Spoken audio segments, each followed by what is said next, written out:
అందరికి నమస్కారం. ఇవాళ మన స్టూడియోలో ఐకాన్ ఆస్ట్రాలజర్ గట్టువల్ సురేష్ బాబు గారు ఉన్నారు. గురుగారితో మాట్లాడదాం. సురేష్ గారు నమస్కారం.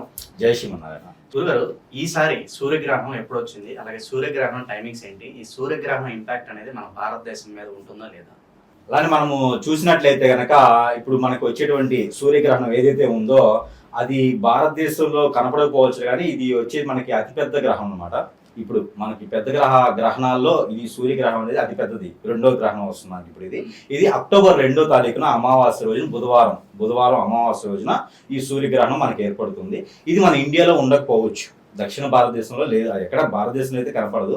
ఇది మనకి మనకి తూర్పు ఉన్నటువంటి దేశాల్లో ఏదైతే అమెరికా, అంటార్క్టికా సముద్రాల వాటిల్లో కనిపెడుతూ ఉంది అనమాట. దీనికి ఇండియన్ టైం ప్రకారంగా వచ్చేసి 2వ తారీఖున బుధవారం 2వ తారీఖు అక్టోబర్ 2వ తారీఖున రాత్రి 9:13 మొదలయ్యేసి ఇదే ఏకుంజామున అంటే తెల్లవారితే 3వ తారీఖు అనమాట. ఇది ఏకుంజామున వచ్చి 3:17 వరకు గ్రహణ సమయం ఉంది. ఇందులో పొట్టు విడుపు సమయం ఏంటంటే అర్ధరాత్రి 12:24 మొదలయ్యేసి 1:36 వరకు ఇది గ్రహణ సమయం అనమాట. ఇది పూర్తి గ్రహణ సమయము ఇది మొదలవుతుంది. ఇది మన భారతదేశంలో కనపడకపోవచ్చు, కానీ ప్రతి వాళ్ళ మీద ఆ ఎఫెక్ట్ కనపడుతుంది అనమాట. ఇది గ్రహణ సమయంలో. ఈ గ్రహణ సమయంలో మన నియమాలు ఏంటనేది ఇండియాలో కనపడకపోయినప్పటికీ దాని నియమాలు అనేది ఉంటాయి. దీనికి ఏంటంటే ప్రెగ్నెన్సీ ఉన్నటువంటి స్త్రీలు ఎవరైతే ఉన్నారో వాళ్ళు బయట తిరగకపోవడం మంచిది, ఇంట్లోనే ఉండాలి. రెండోది, ఆరోగ్యం ఎవరికైతే బాగోదో, ముసలి వాళ్ళు కావచ్చు, ఎవరైనా ఆరోగ్య సమస్యలు ఉన్న వాళ్ళు బయటికి రాకుండా ఉండడం వల్ల మంచిది. అలానే చదువుకున్న పిల్లకాయలు కావచ్చు, చంటి పిల్లలు ఎవరినైనా బయట తిప్పకుండా ఉంటే చాలా మంచిది. ఆ గ్రహణం పట్టినటువంటి సమయాల్లో తినకపోవడం కూడా చాలా మంచిది. ఎలాంటి వారికి కూడా ఆరోగ్య సమస్యలు రాకుండా ఉండడానికి ఆ గ్రహణ సమయంలో తినకపోవడం చాలా ఉత్తమమైన మంచిది అనమాట. ఎందుకు అంటే గ్రహణ సమయంలో మన ప్రకృతి ఏమవుతుందంటే కొన్ని ఆవగిస్తాయి అనమాట, నెగిటివ్ ఫీలింగ్స్ వస్తాయి. ఆ టైంలో మనకి గాలి కానివ్వండి, చెడు గాలి వస్తుంది. ఆ సమయంలో వాటర్ కానివ్వండి కలుషితం అవుతుంది. మన ఇంట్లో ఫ్రిడ్జ్లో ఉన్న వాటర్ అనేది కలుషితంగా అనిపిస్తుంది, ఎందుకంటే మన మీద ఆ ఎఫెక్ట్ పడుతుంది కాబట్టి. ఆ సమయంలో మనం భుజించినా కూడా ఆ ఫుడ్ మనకు అరకపోవడం వల్ల మనకు స్టమక్లో రిలేటెడ్ ప్రాబ్లమ్స్ రావచ్చు, దానికి సంబంధించినటువంటి బ్లడ్కి సంబంధించిన ప్రాబ్లమ్స్ రావచ్చు. ఇందులో పెద్దవాళ్ళకైతే వేరే ప్రాబ్లమ్స్ కూడా, ఇంకా ఆల్రెడీ ఆరోగ్య సమస్యలు ఉన్న వాళ్ళకైతే ఇంకా ఏదైనా ప్రాబ్లం వచ్చే అవకాశం ఉంది. కాబట్టి ఎవరైనా తినలేకుండా ఉండలేం, కానీ ఇంకా వాళ్ళ పరిస్థితి ప్రకారంగా ఇక తప్పదనుకుంటే తప్పితే ఆ గ్రహణ సమయాల్లో తినకపోవడమే ఉత్తమమైనటువంటి పని.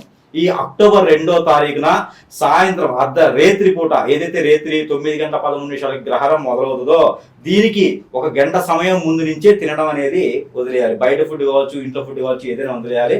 ఒకవేళ ఇంట్లో ఏదైనా తినుబండూరాలు కనుక మిగిలి ఉంటే కనుక, వాటర్తో సైతంగా ఉంటే కనుక దాని మీద గరిక అనేది మనకి ఉంటది కదా, గరిక పూస తీసుకొచ్చి వాటిలో వేయడం ద్వారా కొంతమేర ఉపశమనం అనేది ఉంటుంది. తెల్లవారిన తర్వాత ఈ గ్రహణానికి సంబంధించినటువంటి విడిపోయిపోతుంది కాబట్టి తెల్లవారిన తర్వాత అందరూ కూడా మంచిగా తలస్నానాలు ఆచరించేసి ఏదైనా దేవుని గుడికి వెళ్ళి ప్రశాంతంగా దర్శనం చేసుకుని వస్తే ఆ గ్రహ ఎఫెక్ట్ అనేది పూర్తిగా తొలగిపోయేదానికి ఆస్కారం అనేది ఉంటుంది. ఈ గ్రహణాల్లో మాత్రం పాటించవలసిన నియమాలు అయితే పెద్దవాళ్ళు, ప్రెగ్నెన్సీలు, గర్భిణీలు బయటికి రాకుండా ఉంటే సరిపోతుంది. అలాగే గ్రహణం తర్వాత దానాలు చేయాలి అంటూ ఉంటారు కదా, మరి ఎటువంటి దానాలు చేస్తే మంచిది అంటారు? గ్రహణం తర్వాత దానాలు చేయాలండి. దానాలు చేసిన ద్వారా మన ఇంట్లో అంతా శుభం జరుగుతుంది అనమాట. వీళ్ళలో ఉన్నటువంటి కార్యాచరణ ఏదైతే ఉంటుందో అవి కూడా విఘ్నాలు ఏమైనా ఉంటే కూడా తొలగిపోతాయి. ఎవరైతే మంచి పనుల కోసం చేయాలనుకుంటారో, విదేశీయానానికి కానీ వెళ్ళాలనుకుంటారో, ఏదైనా మంచి ఫీల్డ్కి వెళ్ళాలనుకుంటారో, జాబ్ పరంగా చూడాలనుకుంటారో, వీళ్ళందరూ కూడా బిజినెస్ చేయాలనుకుంటారో, కొత్తగా ఏదైనా మొదలు పెట్టాలనుకుంటారో, ఇంట్లో పేరెంట్స్ పెద్దవాళ్ళు ఎవరైనా ఉంటారో, వీళ్ళకి ఆరోగ్య సమస్యలు ఏమైనా ఉంటాయో, వీళ్ళందరూ కూడా దానాలు చేయడం ద్వారా ఆ ఒక ఎఫెక్ట్, గ్రహణానికి సంబంధించినటువంటి ఎఫెక్ట్, ఎందుకంటే మూలిగే నెత్తి మీద తాటికే పడ్డట్టు ఈ గ్రహణం ఏంటంటే మనం ఆల్రెడీ మన పర్సనల్ హారోస్కోప్ లో కొన్ని లోపాలు ఉంటాయి, మన వాస్తు పరంగా కొన్ని లోపాలు ఉంటాయి. అందులోనే ఈ గ్రహణం కూడా ఒకటి ఏర్పడింది అనుకోండి, ఇంకొంచెం నెగిటివ్ అన్నట్టే కదా. అందుకని ఈ గ్రహణానికి సంబంధించి మనం దానాలు చేయొచ్చు. కాబట్టి గ్రహణ దానాలని ఉంటాయి. ఎవరి వారి యొక్క పర్సనల్ హారోస్కోపు, ఎవరి వారి యొక్క పనితీరు, ఎవరి వారి యొక్క దానాలు నక్షత్రాలను బట్టేసి ఉంటాయి అన్నమాట. అవి మనం ఏ దానం చేయాలనేది ఆ పంతులు గారిని అడిగేసి ఆ దానం మీరు చేయాలనుకున్న పనిని బట్టి ఆ దానం చేస్తే మంచిది. ఇంట్లో పేరెంట్స్ కనుక ఉంటే, తల్లిదండ్రులు పెద్దవాళ్ళు కనుక ఉంటే వాళ్ళు ఖచ్చితంగా దానం చేయండి. అంటే పెద్దవాళ్ళు కాదు, ఆ పెద్దవాళ్ళు ఇంట్లో ఉన్నారు అంటే ఆ పిల్లలు, ఇప్పుడు అమ్మా నాన్న కానీ తాతయ్య నాన్న కానీ ఇలాంటి వాళ్ళు ఎవరైనా ఉన్నారు అంటే కానీ ఇంట్లో ఆ పిల్లలు దానం అనేది చేస్తే పెద్దవాళ్ళకి ఎలాంటి హెల్త్ ఇష్యూస్ రాకుండా ఉంటుంది అనమాట. మేజర్గా సూర్యగ్రహణం ఏంటంటే రాజుకు సంబంధించింది, రాజ్యానికి రాజుకు సంబంధించింది ఉంటుంది. అందుకని చెప్పేసి అని కందులు దానం ఇస్తారు. కందులు దానం కానివ్వండి, కమలాపళ్ళు, దానిమ్మ పళ్ళు, ఎర్రని వస్త్రము, రాగి ఇలాంటి దానం ఇస్తారు. ఒక పంతులు గారికి కానివ్వండి, ఒక గురువు గారికి కానివ్వండి, లేదా ఏదైనా బయట పేదవాళ్ళు ఉంటే వాళ్ళకు కూడా దానం ఇవ్వచ్చు. దీనివల్ల ఆ గ్రహానికి సంబంధించినటువంటి దోషము వీళ్ళ మీద రాకుండా ఉంటుంది. ఇందులో పర్టికులర్గా నా ఒక నక్షత్రం మీద గ్రహణం లేదు, నేను బాగానే ఉంటాను, నాకేం అవసరం లేదు అనుకోవడానికి లేదు. 27 నక్షత్రాల వాళ్ళు, 12 రాసుల వాళ్ళు ప్రతి ఒక్కరు కూడాను ఈ దానం అనేది చేస్తే ఆ గ్రహానికి సంబంధించినటువంటి చెడు మన మీద లేకుండా, మనం చేయాలనుకున్న కార్యక్రమానికి ఏమీ విఘ్నాలు లేకుండా ముందుకెళ్ళేదానికి ప్రతి ఒక్కరు కూడా దానం చేస్తే గ్రహానికి ఎలాంటి దోషం ఉండదు, గ్రహానికి సంబంధించిన దోషం మన మీద ఉండదు.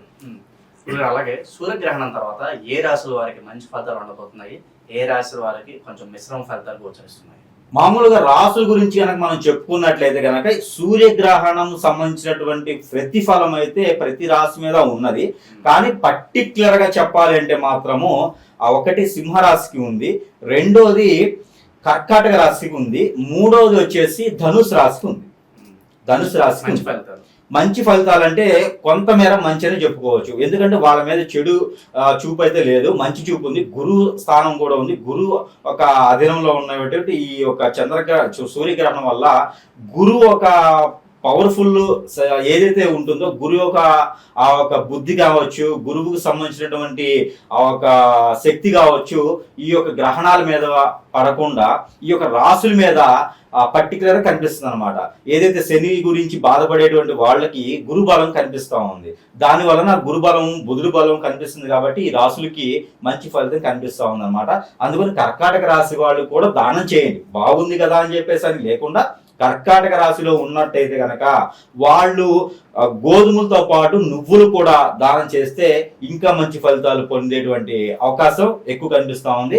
అలానే సింహరాశి వారు అయితే కనుక రాగికి సంబంధించినటువంటివి, గోధుమలతో పాటు రాగికి సంబంధించినటువంటి వాటిని కూడా దానం చేయడం వల్ల వాళ్ళు పొందేటువంటి మిశ్రమ ఫలితాలు కూడా వాళ్ళు పొందేదానికి అదృష్టం ఉంది.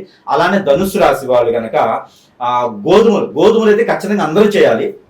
గోధుమలతో పాటు అన్ని రాసుల వాళ్ళు చేయాలి. గోధుమలతో పాటు వీళ్ళకి ఇంకా కొంచెం మంచి జరిగేటువంటిది ఉంది కాబట్టి వీళ్ళు ఇంకా వేరే కూడా దానం చేస్తే ఆ ఒక ప్రతిఫలం మిశ్రమ ఫలితము వీళ్ళకి వచ్చేదానికి ఎక్కువ ఆస్కారం ఉంటుందన్నమాట. అలానే ఈ యొక్క ధనుసు రాశి వాళ్ళు గోధుమలతో పాటు ఎర్రని వస్త్రము, ఎర్రని పండు, ఏదైనా దానిమ్మకాయ కానివ్వండి, కమలాకాయ కానివ్వండి, ఇలాంటి ఎర్రని పండుతో పాటు కూడా ఒక 10 మంది నుంచి 12 మందికి అన్నదానం చేస్తే, ధనుసు రాశి వాళ్ళు అన్నదానం గనక చేయగలిగితే గనక వీళ్ళకి రావాల్సినటువంటి అదృష్టం ఏదైతే ఉందో వీళ్ళకి త్వరగా వచ్చేటువంటి అదృష్టం ఉంటుంది.